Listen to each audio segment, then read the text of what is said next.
Bikers revving their engines in the desert. It resembles the American West.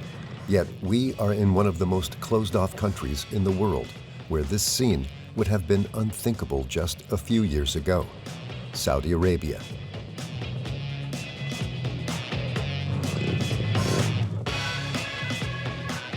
These bikers meet every Friday for a road trip. Big motorcycles, leather jackets, and bandanas on their heads. A rebellious American look, and yet they are all Saudis. صباح الخير, good morning. Noor is the leader of the group. Please حاولوا تخلوا المسافة بين لما تكون إشارة staggered formation على الخطوط الحد اللاينز مشان السويبر يقدر يشوف الروad captain. At 35 years old, she will lead the team on the trip. يعني إن شاء الله حتكون رحلة مرة جميلة إن شاء الله. Oh, I wish you all enjoy the ride today. Thank you. Not the classic image you'd expect from a gang leader. This management expert has been riding motorbikes for 3 years. Actually, it's 2020. Yes, the engine is 107. And it's a strong one. I love it. It traveled with me many places. In the past, would you imagine one day you will lead a main group riding on a motorcycle? I know. No. But things happened. Omar, 43, is a real estate entrepreneur. He may live in an ultra-conservative country, but is happy to be led by a woman. It's a new world. It's unusual to have women riding bikes in Saudi Arabia, but thankfully the rules have changed. Women are now, as they should be, an equal part of society, and we're more than happy to have Noor as a road captain, leading a group. It shows great progress, not just within our own organization, but within the country as a whole. For several years, Saudi Arabia has been showing a new face of a modern country. Just like this community of bikers that includes company directors, engineers, and lawyers. They created the first Harley-Davidson club in Saudi Arabia. Today, they decide to visit a local fair more than 200 kilometers from Riyadh, the capital. The atmosphere here is quite different. Noor must swap her helmet for a veil.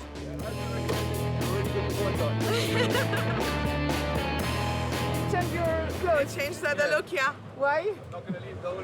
I'm going to see the camels with abaya. They may dress in a Western style, but they come from a country with tribal customs.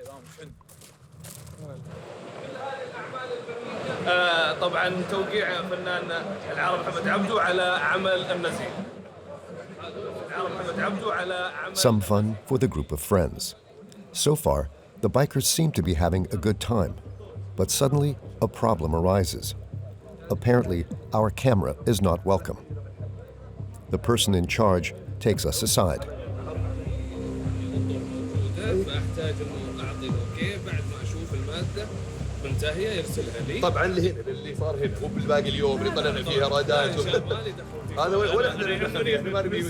Without explanation, the motorcycle team told us to stop filming. It seems, and I don't know who they are, where they came from, there's a negative influence out trying to hamper your endeavors. It's not something that's ideal for you guys when you're doing a job and then suddenly you get handcuffed. Is this an attempt to intimidate the authorities? We don't know. But one thing is certain. In Saudi Arabia, it's impossible to work freely as a journalist. Throughout our stay, we will be supervised and monitored by members of the Ministry of Information. Filming under high surveillance. Saudi Arabia, a kingdom of 35 million people.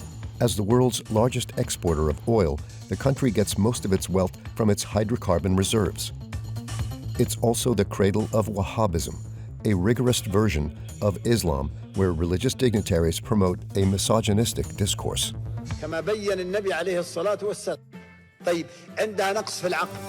In this ultra-conservative kingdom, Bedouin traditions remain unchanged, such as this beauty contest for camels. Some owners are ready to do anything to win. تكسر الموضوع لأنه بيغير من شكل الحالة الطبيعي لغير طبيعي بيؤدي إلى تضخم معناه بيغير شكله But since 2018, Saudi Arabia has been experiencing a revolution. Co-education in public places, opening of cinemas, women drivers. Since concerts have been allowed, Mohammed, a Saudi DJ, has been performing in the country's biggest cities. We can legally dance. A spectacular change driven by young and ambitious Mohammed bin Salman, Crown Prince since 2017 and colloquially known as MBS. To prepare his country for the post-oil era, he has launched a major reform plan named Vision 2030. احنا صار عندنا حالة إدمان نفطية في المملكة العربية السعودية من قبل الجميع. هذه خطيرة. A program that cost over $3,000 billion with titanic real estate projects such as this oil platform transformed into an amusement park. His aim, to diversify the country's economy and modernize Saudi society. فقط نعود إلى ما كنا عليه. الإسلام الوسطي المعتدل المنفتح على العالم وعلى جميع الأديان وعلى جميع تقاليد الشعوب. A reformist prince. That's the image that MBS wants to sell to the world. But he is a two-faced prince who suppresses all dissent. He has allowed the repression of political opponents and arrest of human rights activists. It is also one of the most censored countries on the internet. Saudis cannot express themselves freely. بس في خطوط حمراء الأمور العقائدية الأمور السياسية هذه إحنا بعيدين عنها لأنه يعني بعيد عننا جدا تماماً إحنا عايشين. Exceptionally, we were allowed to film in Saudi Arabia. Between reforms and repression, we dive into the Saudi kingdom, one of the most authoritarian regimes in the world.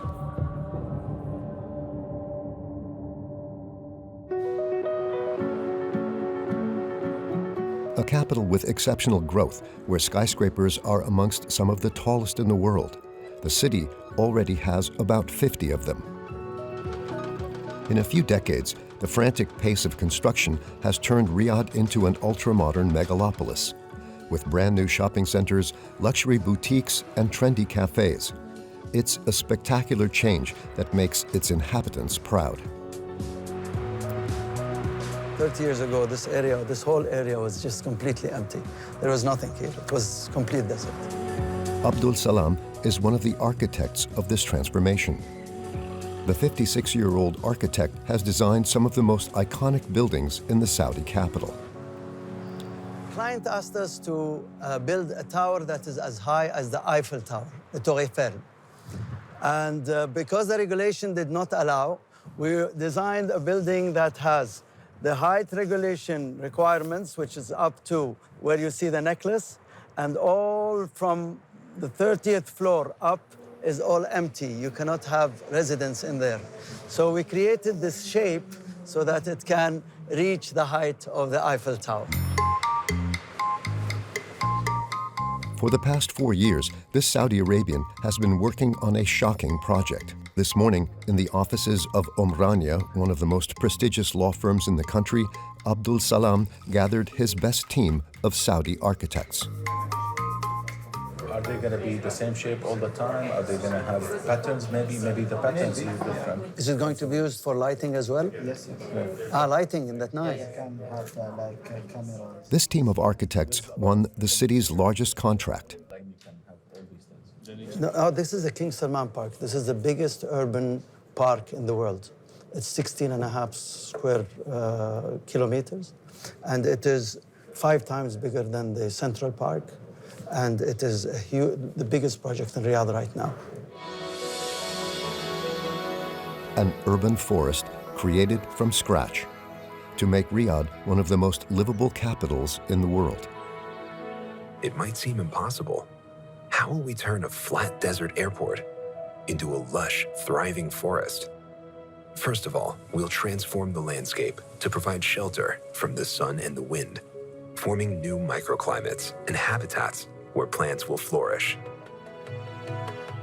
More than 1 million trees will be planted, an incredible $23 billion project financed by the Saudi Sovereign Wealth Fund, the financial arm of the regime, a real challenge in a city where it rains on average 3 days a month. But Abdul Salam's team thinks they have found a solution. water will be a challenge, but because we have a lot of seepage in water and we have a lot of possibilities to produce water out of the huge amount of people that are in Riyadh, we believe that water can be restored and then repoured into the park. So we believe that our target, as per the Vision 2030, that this project and the other projects with Green in Riyadh will reduce the temperature from 5 to 10 degrees. 5 degrees is realistic, 10 degrees is optimistic. And what is your expectation? 6 degrees? We'll wait and see. We'll wait and see. 100 years ago, Riyadh looked like this, a Bedouin village in the heart of the desert. From the 1970s onwards, petrodollars were poured into the Saudi capital. In 60 years, the population of Riyadh increased from 150,000 to 7.5 million. Today, the city aims to become the economic center of the Middle East. This is the KAFD, King Abdullah Financial District. It's the heart of Riyadh. It's like La Défense in Paris. It's about 1.6 to 2 million square meters of investments. It has about 61 towers. By 2030, Riyadh hopes to attract up to 500 multinationals to compete with Dubai and Abu Dhabi. The entire financial district has been designed to be a symbol of the new face of Saudi Arabia. Right down to the design of this large mosque, shaped like a sand rose without any columns inside.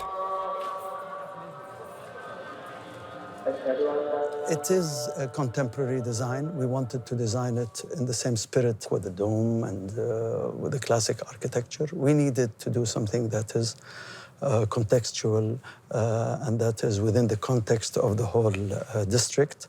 And we thought that this style will really bring in something new, and we believe it does. A breath of fresh air by Mohammed bin Salman. The business district is part of the reforms launched in 2016 by the Crown Prince, with the ambition to transform the country's economy. Well, the goal of Vision 2030 is to reduce the dependence on oil, improve our economy in different ways, improve the quality of life of our citizens and the residents of Saudi Arabia. It's very ambitious, but we believe in it and we trust we can do it. Within the framework of the Vision 2030 project, Crown Prince Mohammed bin Salman is multiplying the number of mega projects at astronomical costs. One particularly costly venture, the kingdom will invest $8 billion into the Red Sea project, a luxury resort on the Red Sea.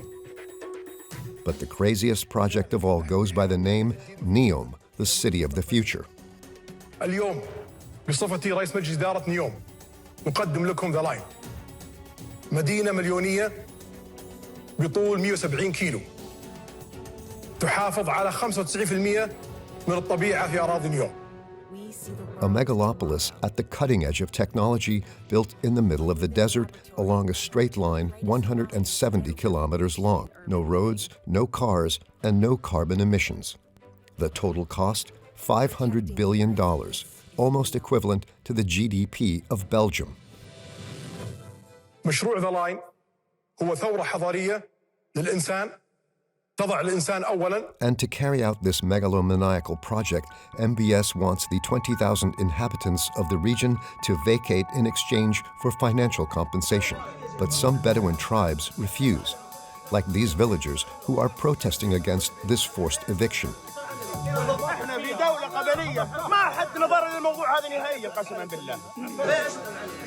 One of the residents tries to raise public awareness by posting videos on the internet. بداية في عملية مسح للمنازل بهدف إخراج الناس ترحيلهم من أرضهم تقدر تسموه تهجير قسري. بطبيعة الحال الناس جميعها غير موافقة ضد الترحيل، لكن الأسلوب اللي اتخذته الدولة يعني للأسف يعني إرهاب دولة. أخوان كيف الشرطة؟ الآن هذا الضابط هذا وأفراده عبد الله اسمه عبد الله الربيعي مع الجيوب هذه شوف مداهمين البيت لأني بس ما أبغى أسجل اسمي في الترحيل ولا أبغى أوقع. A few hours later, the man was killed in his home by the police. According to the police, the villager was armed and opened fire first. This information cannot be verified. For Mohammed bin Salman, nothing will stand in the way of his vision of the new Saudi Arabia.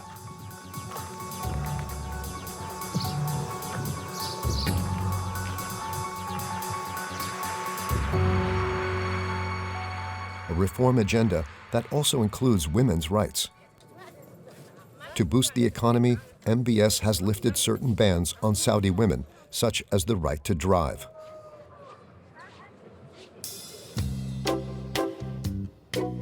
North of Riyadh, a strange practice takes place every day. Drivers cross each other's paths, sometimes at risk of colliding. This driving school has a special feature. It's for women only. Saudi women aged 18 to 60 from all social classes.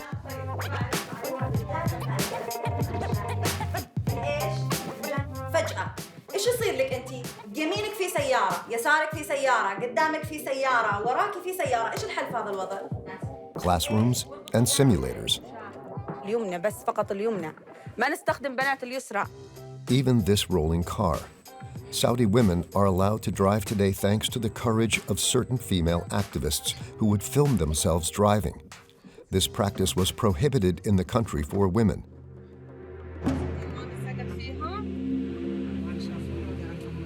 They are? Lujain al-Hathlul became the most famous of them with this video that would be seen all over the world.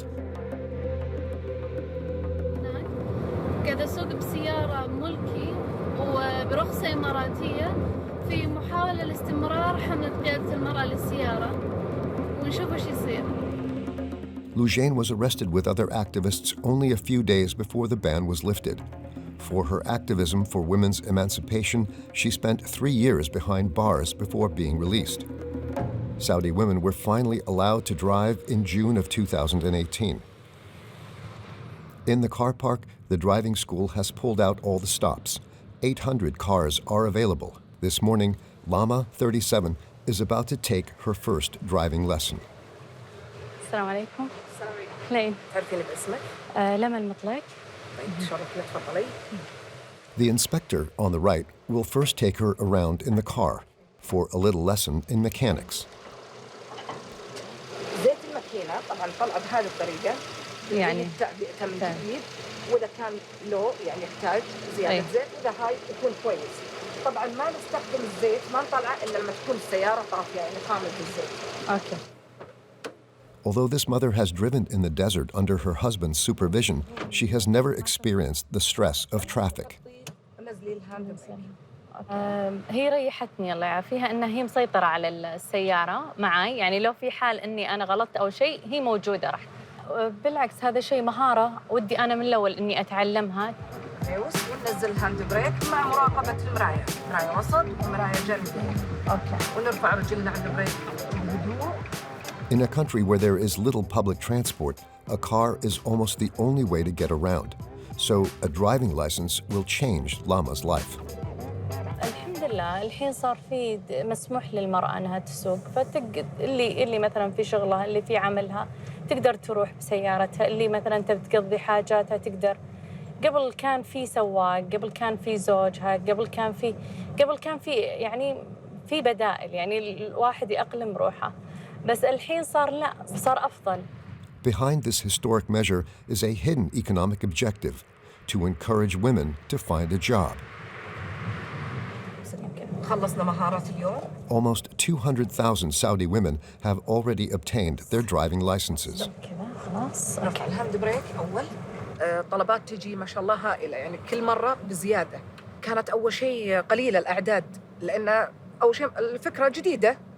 بعدها بدأ بازدياد، يعني ما شاء الله يعني خلال تقريباً 3 سنوات صار العدد كبير جداً، يعني الأغلب اقتنع بالفكرة والأغلب شجع عليها.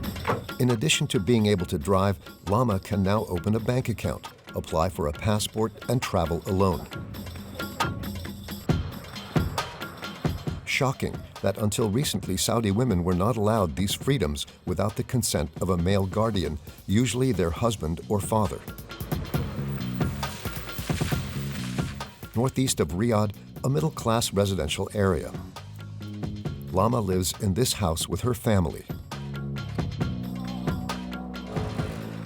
Like every evening, this mother and her 4 children, aged from 4 to 13, wait patiently for the head of the family.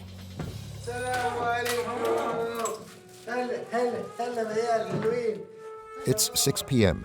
and Riyadh comes home from work. He is employed in a bank as a client manager.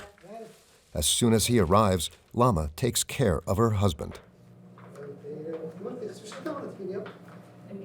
أعطني خلينا نفسخ شماغك وهستك اديني إياها. طيب أوكي أوكي إن شاء الله بس شوية دقائق إيه. I give my wife my قطرة شماغ. And she take care about this one. After this one, they brought the food. We eat together. We stay together. This is the real life. يلا. Due to our camera, Lama will keep her niqab on at home for the duration of the interview. حمودي جبه خليني أحطه هنا. أوكي. حق السلطة. Lama and her husband are a traditional Saudi family. They each have a precise role in the relationship. سكوتر ويبغى ياخذ سكوتر غير الطبخ يعني مثلا. أهم شيء إحنا عندنا الأولاد. هي تدرسهم التربية يعني يساعدني بالقوانين بس التربية تقريبا يعني أغلبنا التربية ماما. Saudi woman in the home, she is the queen of the home. In Saudi family, the man take care about everything outside, and the woman, she is taking care about inside. While Riyadh has allowed his wife to get a driving license, he is not ready to challenge the patriarchal system. And nothing changed, because this is the life for Saudi family. Okay, she's driving now. She will go to her work, school, studying, going with friends, with her girlfriends. But still she is a Saudi woman. She's with his husband. At the moment, Lama is not looking for a job. She prefers to concentrate on her role as a housewife. Tonight, she is organizing a little party for her son Youssef, aged 7, to congratulate him on his good school results. For the occasion, the whole family gathers outside, but not just anywhere, in a traditional tent made from stone and set up at the entrance of the house. The couple may be equipped with the latest gadgets, but there is no question of forgetting their Bedouin origins. تقريبا إحياء أو ذكرى الأول سوينا غرفة خارجية يعني في عندنا مجالس داخلية فخمة مودرن أنا برا للجلسة الشعبية. Like many Saudis, Lama and her husband were at first a little bewildered by the Crown Prince's reforms. يعني إحنا عارفين الشيء هذا يكون دخيل عليك لكنك أول شيء ممكن تستغرب لكن تتفاجأ إنه يفيدك أكثر وينورك أكثر. ما في شيء راح يتغير. أنا نفس ما أنا في لبسي، في عاداتي، في كلامي، في أكلي، نفس ما هو. يعني إذا أنت وقفته الدنيا كلها راح تتطور وأنت بتظل واقف مستحيل. أنت لازم تواكب العالم كله. ما تجي كذا عرفتي؟ كلكم جزمة. Despite the measures in favor of women, most Saudi women like Lama are not ready to break free from the guardianship system. حتى لو يعني برضا أنا مستحيل إني أسافر بدون ما هو يقول لي لا خلاص يعني عرفتي مستحيل إني أنا وكلهم يعني الأغلبية أكيد بإذن أهلها يعني ما راح تروح تسافر والله أنا بروح كذا لا. A system of guardianship that is far from being completely abolished. To have custody of children or get married, Saudi women still need the agreement of a guardian.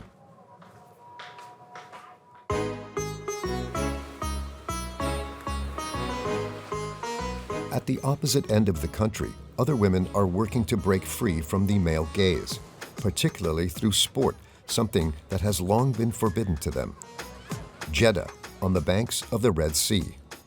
The most cosmopolitan city in the kingdom, it has a holiday atmosphere all year round. The inhabitants' favorite pastime is riding a tricycle.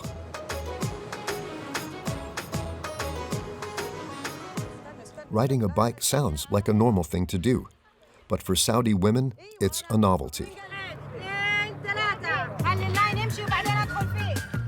Nasreen, 45, opened this cycling club in 2018. Every week, she welcomes new members who come to learn to ride a bike. شعورك يلا يا بطلة والله بطلة يسعد قلبك يا شيخ. For years, cycling was exclusively a men's sport, a practice that is not illegal but considered to be immodest for women.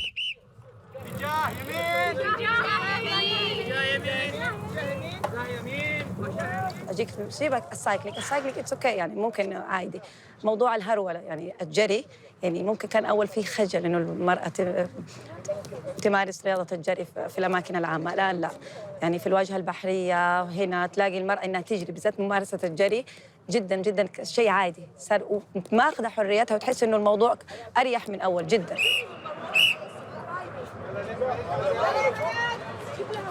جدة سايكليست، جدة سايكليست، جدة سايكليست، غير حياتك.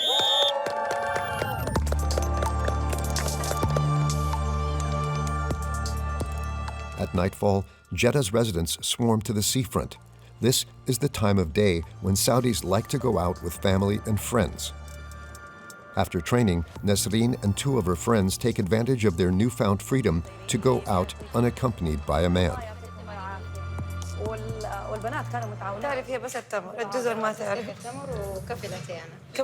They meet in their favorite cafe, one of the latest trendy places in town. As soon as they are settled, the three friends take out their mobile phones. They take advantage of this relaxed moment to go on social media. في صورة من اللي صورناها اليوم حاعملها بوست عندي مرة عجبتني، اللي احنا كده كلنا مع بعض وعملنا الصيحة مرة حلوة. مرة حلوة. Saudis spend an average of more than 4 hours a day on the internet.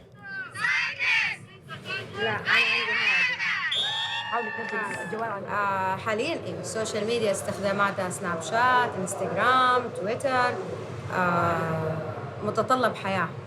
الكل حابب يستخدم عشان أعرف كل شيء قريب أو بعيد عنه. An appearance of freedom behind which lies a completely different reality. In Saudi Arabia, the internet remains a highly controlled space under permanent surveillance. بس في خطوط حمراء، الأمور العقائدية، الأمور السياسية، هذه إحنا بعيدين عنها لأنه يعني بعيد عننا جدا تماما إحنا عايشين. خطوط حمراء المفروض إنه إحنا ما نتعداها، لو تعديناها في عقوبات أكيد لأنه الكل شيء. انتبه لكلامك. يعني في أمور ما تخصنا، لا تخص حياتنا الخاصة ولا حياتنا المهنية ولا حياتنا اليومية، فخلاص إحنا في الشيء اللي يخصنا بنسوي عنه بس. حبيبتي اسمعي هبة انتبهي يعني اسوي لي بياع قال يقضي، قلت ايش كلمة يقضي دي؟ ما هي كلنا بنغلط يا قلبي، ما عندك مشكلة. هذا كله ايوه برا بيطلع. ايوه اسمعي خلاص فهمت لما فين جبت الفلينة دي؟ مرة عجبتني. Fearing that her friend will say the wrong thing, Nasreen deliberately changes the subject. In Saudi Arabia, a simple tweet or saying the wrong thing can land you in jail. This is what happened to Abdulrahman al-Sadhan. Arrested in 2018, the aid worker was sentenced to 20 years in prison for criticizing the government on Twitter. A relentless repression that also targets dissidents abroad. Jamal Khashoggi was an exiled Saudi journalist known for his criticism of the Crown Prince. It is becoming a one-man rule. He has a control of everything. He is creating an environment of intimidation and fear. Saudis are being silenced. On the 2nd of October 2018, he went to the Saudi consulate in Istanbul for administrative purposes. Inside, the journalist was strangled and his body dismembered by a commando group of Saudi agents.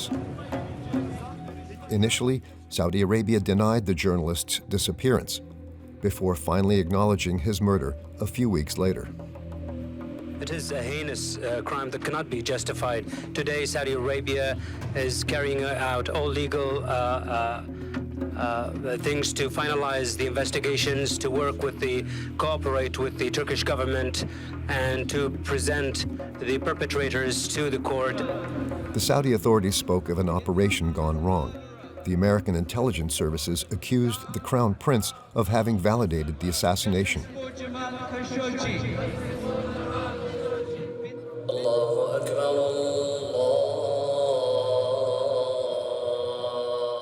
With MBS at the head of the kingdom, even the clerics no longer have a say. Until now, power was shared between the royal family and the ulama, guardians of Wahhabism, the rigorous Islam that has governed the country since its foundation. But from now on, the Crown Prince intends to govern alone. As this imam from a mosque in downtown Riyadh will confirm, he was the only one who agreed to meet us on one condition, not to be interviewed by a woman. عندنا طريقة معروفة في الطريقة السلفية وهي أن ولي الأمر فلذلك نحن عندنا حرية لكن هذه الحرية مقننة ومضبوطة بما يتوافق مع الشريعة فلا يمكن أن نقول اليوم أن كل الحرية المتاحة في أوروبا يمكن تطبيقها ليس فقط في السعودية. While Saudi society is governed by rigorous Islam, it is also rooted in Bedouin tradition.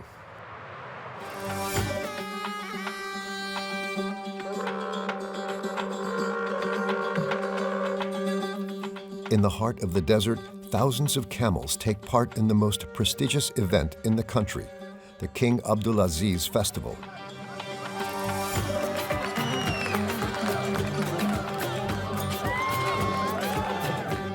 A sort of agricultural fair, but the Saudi version. The undeniable star here is the Arabian camel. People come from all over the country to see the beautiful animals or do business in this livestock market.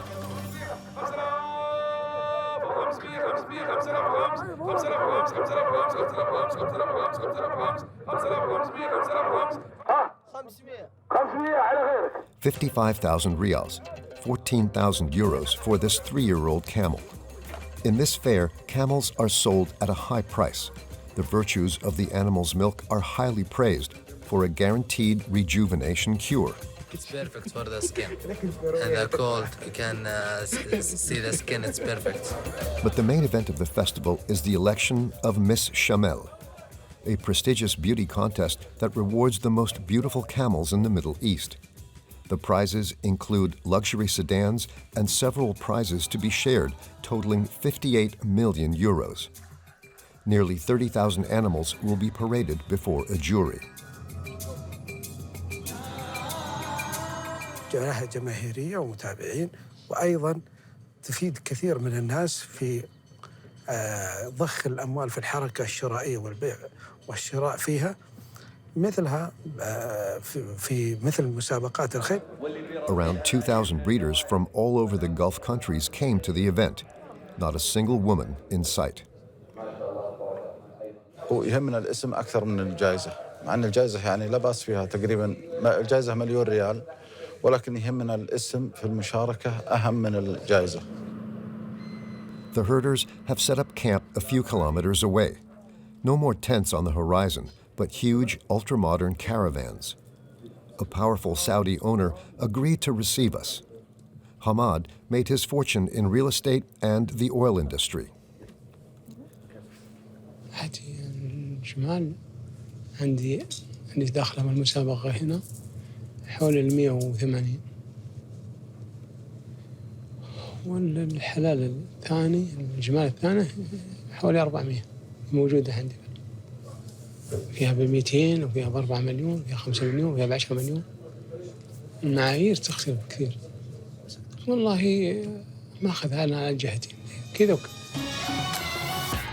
At 50, this businessman has traded in his camel for a Mercedes SUV, a little jewel, at over 160,000 euros. Despite his wealth, this Bedouin is not about to abandon his traditional way of life. الحين نرتاح فيها أكثر من ضجيج البلد ومن الإزعاج ومن الحياة أول أحلى من الحين أحلى بكثير. This year, Hamad hopes to walk away with a prize. To give himself the best chance of winning, he treats his camels with the utmost care. A blanket to protect their hump and shiny hair from the sun, fresh feed to keep them in shape. This is the camel that the Bedouin is placing all his hopes on. هذه 6 سنوات وهي تأخذ أجمل ناقة، الكبر، الراس، الرقبة، فنشوف أنها تلاحظ أنها أكبر ناقة هنا، ضخامة، شوف. هذه سعرها أخذناها أول سنة مسابقة ب$2,000,000. ما راح نبيعها أبد لأنها غالية عندنا ولا نقدر. Hamad is not ready to sell the camel because he knows that if he wins, it will become even more valuable. This is the 7th time he has participated in the competition. ما عندنا بكرة عندنا المسابقة واحدة إن شاء الله ما فيها بالعكس. مشكلة لا اللي بيشارك هو واثق منه. In this high-profit industry, some people will do anything to win, even break the rules.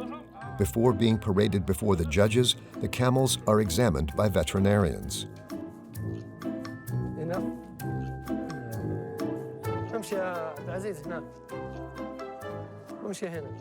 To qualify for the title of beauty queen, the animals must be in perfect health. The medical team even gives them a facial ultrasound as some owners resort to unthinkable methods.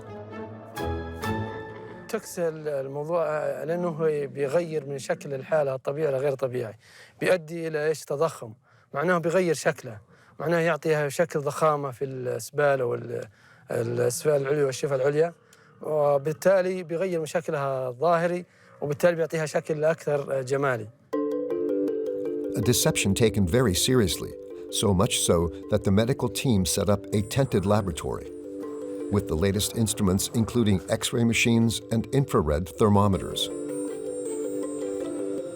The vet thinks he has detected an attempt to cheat. الصورة هذه تبين احنا ما اقدر اقول لك عن المادة لكن يمكن البوتوكس يمكن مادة ثانية بس على اساس انه هي مادة مالئة ومغيرة الشكل في هذا السبال كله هذا الشفة العليا اللي هنا فهذه المادة محقونة جوا. This year, 43 camels were disqualified from the competition for cheating.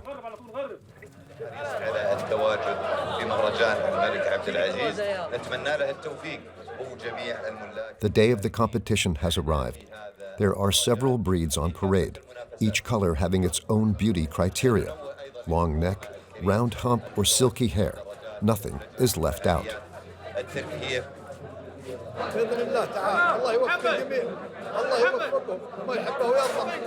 The judges note the physical appearance of the animals, but also their gait.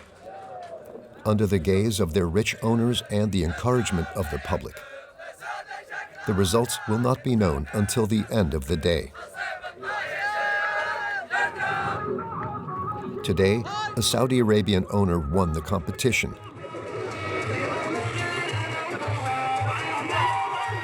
He won a sum of 500,000 euros.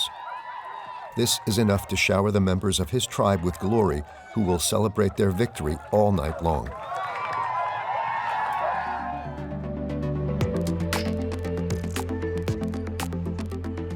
To prepare his country for the post-oil era, Mohammed bin Salman is banking on a rather unexpected industry: entertainment. Cultural life has long been non-existent in Saudi Arabia. However, nowadays, weekends in Riyadh look like this. On stage, the Michael Jackson look-alike and dancers from the United States.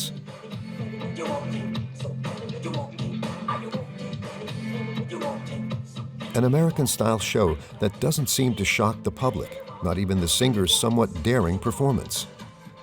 A scene unthinkable in the country until a few years ago, when music and socializing were forbidden in public places.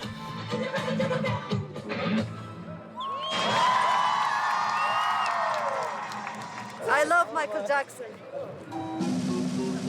This concert is part of the Riyadh Season Festival, the capital's new must-see winter attraction. A gigantic fair covering 90 hectares, 9 times the surface of the Foire du Trône.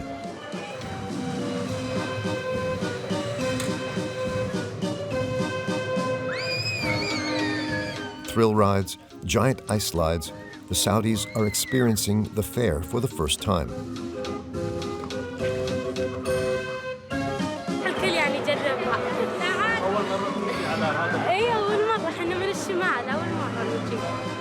About 50 attractions, 200 restaurants, and 70 cafes.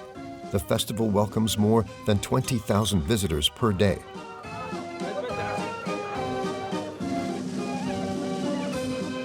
Musab, 40, came with his wife and 2 children. Just the last 2 years, we started to visit like this activities in Saudi Arabia, especially in Riyadh. Changes that make this Saudi family very grateful to the royal family. It's a revolution that's here. And we are willing, inshallah, to get the benefits with under Malik Salman, King Salman, and his son Mohammed bin Salman. He's leading the new Saudi, inshallah, to better and better, inshallah. And to compete with Dubai, the fair's organizers even created this dome with a toboggan run.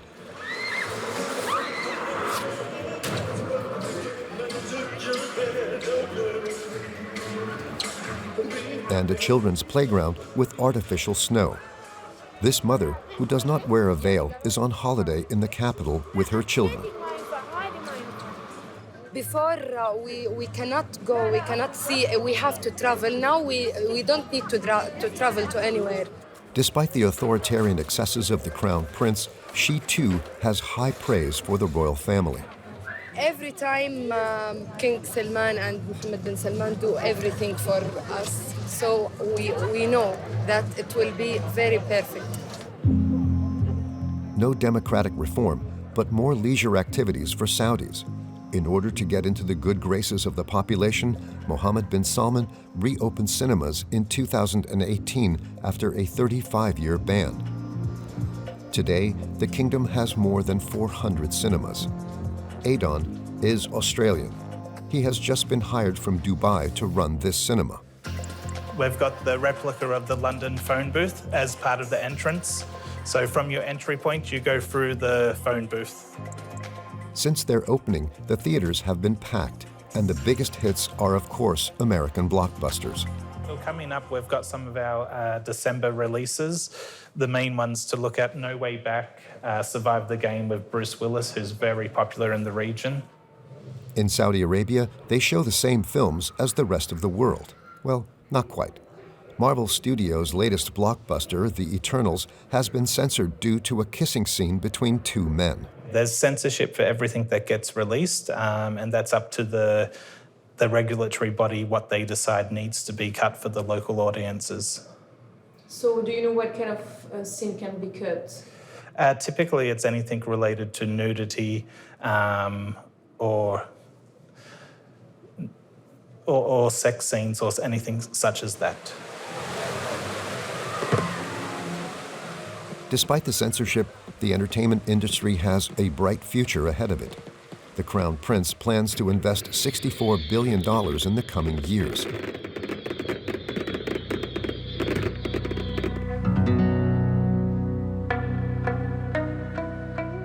But in the entertainment sector, bans persist. While dancing is now allowed at open-air concerts in Saudi Arabia, nightclubs are also still banned. This ambiguity leads some Saudis to disregard the ban. Like Mohammed, an artist from Jeddah, one of the few DJs in the country. Today, he is preparing his playlist for his performance in a theater. At 33, he is one of the emerging stars of the Saudi electro scene.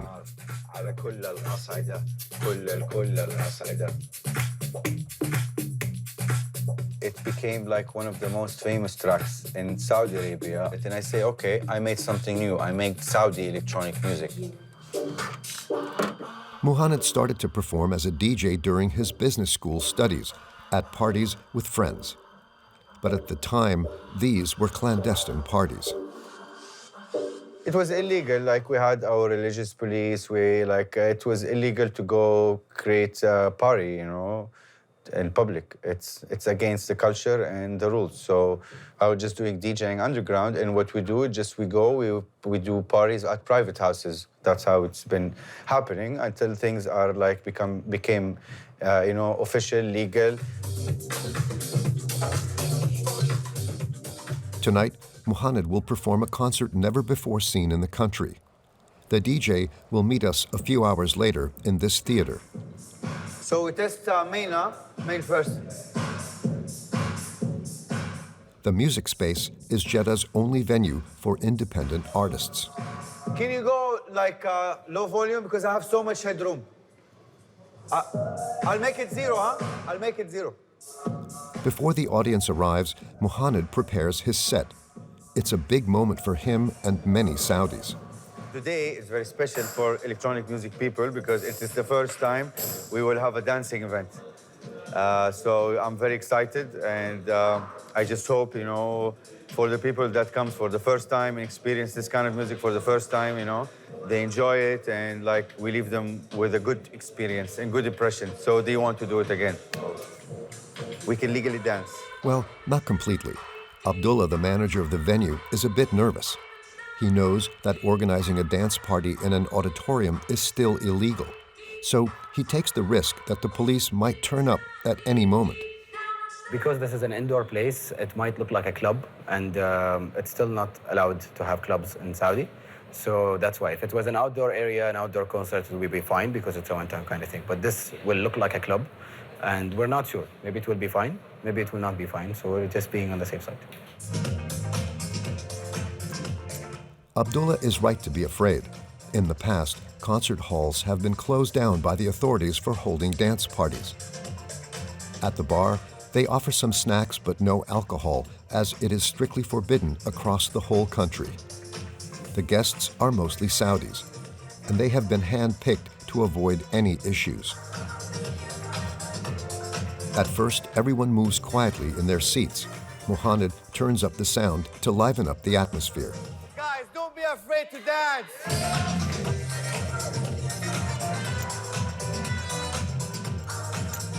Encouragement that has an effect. The dance floor fills up, even if the guests don't dance too close to each other. Mohammed is over the moon.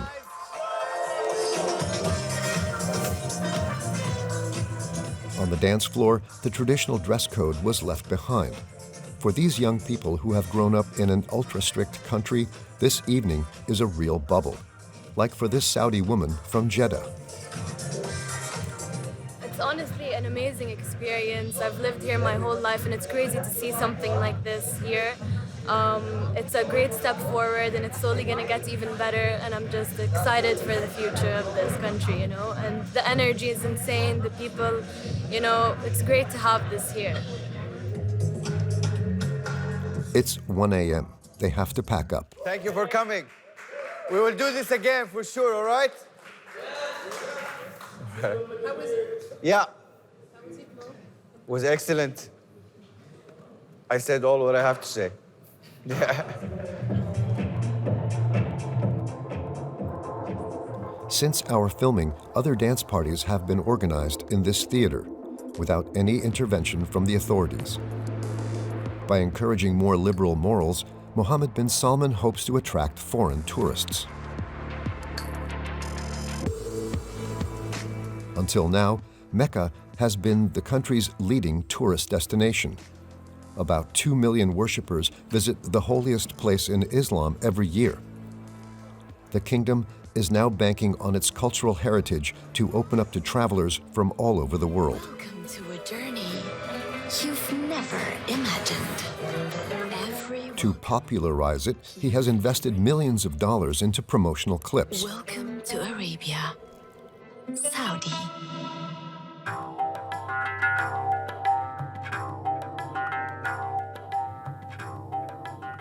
In the northwest of the kingdom, in the middle of the desert, the country conceals an unknown archaeological treasure, the province of Al-Ula, one of the most hidden sites on the planet.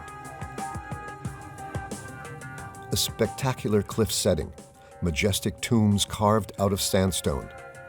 The site of Al-Ula is home to Nabatean remains dating from the 1st century BC.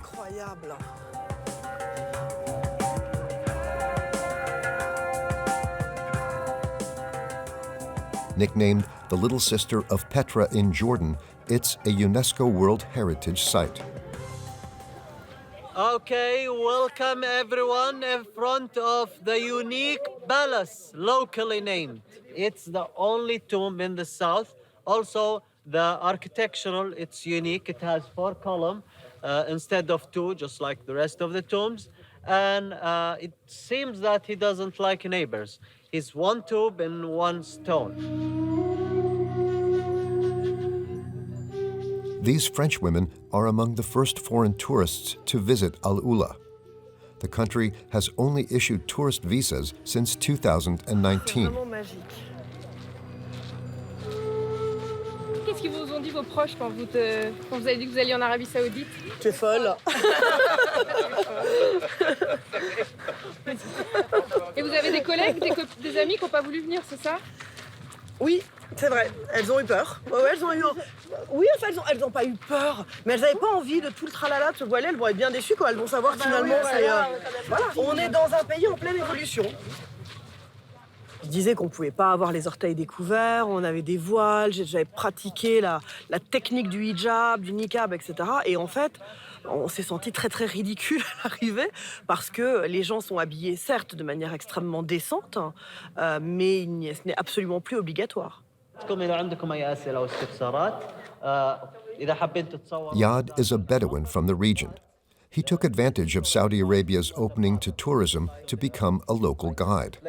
When I grow up as a child in front of this facade, I usually said, we have an amazing things. Why don't people come and see it and experience? You always at attention? Yes. Yeah? So now when I see the visitors asking and all of that, I said, well, I said once upon a time when they will come. And now I'm seeing that, so it's really amazing to see that. And to be part of it. Especially to be part of it, yes. I can imagine. Yeah.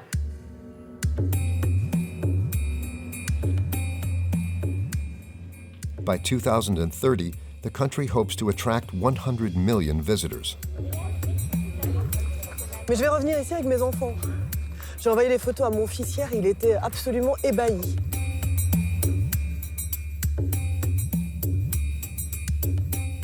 Al-Ula is the tourist showcase of the Saudi kingdom, which is striving to be a luxury destination. The country has invested over $15 billion in the region, enough to finance the wildest of facilities, like this mirror, which is actually a theater. Or the unique hotel project by French architect Jean Nouvel, 40 rooms, villas, and swimming pools, all carved into the cliffs. High-end accommodation that rivals in ingenuity to offer a unique experience in the heart of the desert. Hello, how are you? How's your stay so far? Good. Have a wonderful day. Charles, a Lebanese expatriate, is the manager of this 5-star hotel. The beauty of this resort, it's been constructed and built to be eco-friendly with minimum impact to the nature. So we have a lot of local components, and the canopies are from the camel hair. So we have been very cautious on protecting the nature. An eco-responsible hotel with no CO2 emissions. To get around inside, guests are transported in electric golf cars.